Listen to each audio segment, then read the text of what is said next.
And lastly, Chiron is in Pisces at 23 degrees in the 7th house.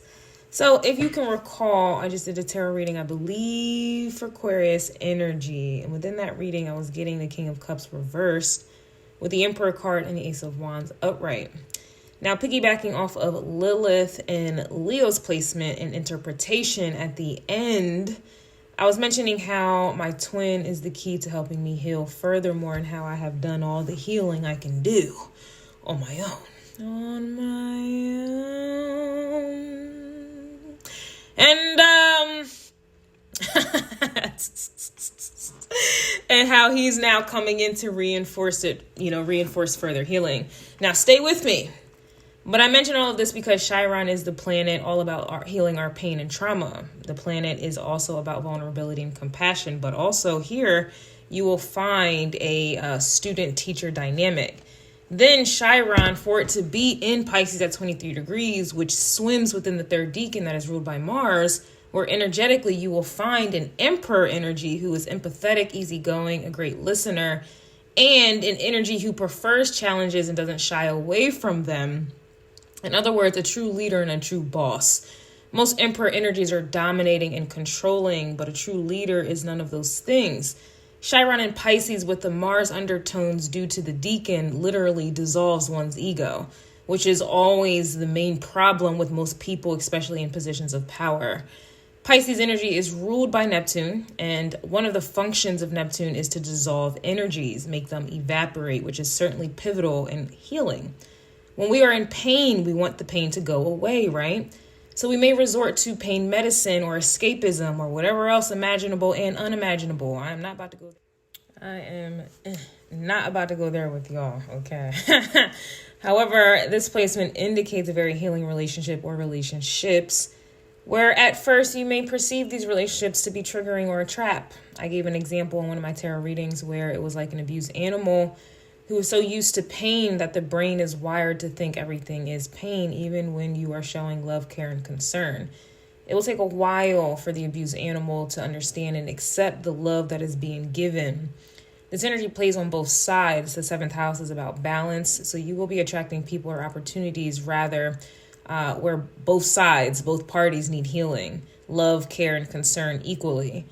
One may melt like ice quicker than the other, but it will certainly happen together. This placement also reminds me of the Pluto and Capricorn placement, where I also mentioned how someone was raised or trained to be like a machine, a robot, so to speak. The crazy thing is there is always duality in life, so that shield certainly does help protect you, but it also pushes others away who need to get in. I see this with my twin and have for the past 2 years, which is why our journey together has been taken so long to even start. We were in the running and chasing phase, and it's still somewhat there, but not nearly as much as it was before. Our separation was breaking down. During our separation, I'm sure his barriers were being broken down because his are much stronger than mine are. He has emotional blockages, and I have sexual blockages. This makes fire and ice. I'm not able to relax or really connect emotionally with sex, and I'm like a man in that regard. And he's unable to really open up emotionally to connect, especially with me. Or really others, honestly. I feel like I'm the closest one that has gotten in somewhere. Anywho, I have sexual trauma and he has emotional trauma. I already mentioned he is like my key, just like I am his key. He's somewhat aware, and he says little things to kind of confirm this, which is a big deal on his part because I'm more of the intuitive and spiritual one. He's more Capricorn-like, down to earth, and very logical-minded. So I mention all of this because it personally helps me understand us, but also this is to help some of you understand most of your relationship dynamics that need healing. Some of you may be in the trigger stage, or maybe you are in the complete surrender stage or the complete healing stage.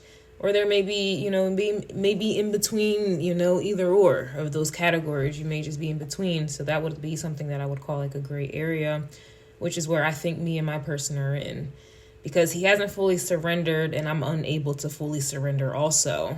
But we're still together. We're still here.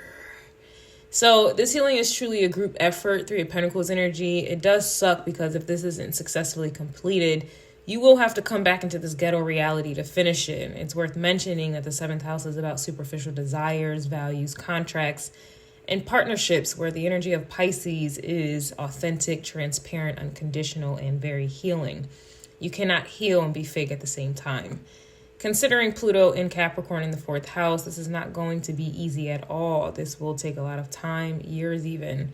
So keep this in mind. But then again, this could suddenly change out of nowhere, considering the vertex being in Aquarius in the 6th house. This is shocking changes occurring where the mental is concerned. Be prepared and willing for this healing to take years, but also expect the unexpected. I know I did a tarot reading where I was getting someone realizing that they are in love out of nowhere and they love you, and that they love you. So we shall see, and to be continued.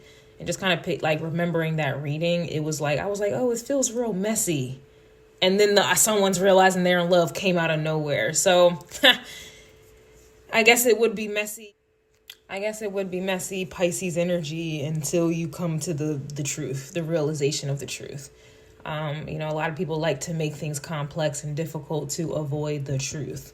But like I said, with the vertex just being in Aquarius and the 26 degrees in the 6th house, and I don't really cover the fortune in the vertex because, I think that's like the golden ticket. But just to kind of look at this, that does talk about, good judgment and unpredictable and adaptability, and it is romantic energy here. So we shall see.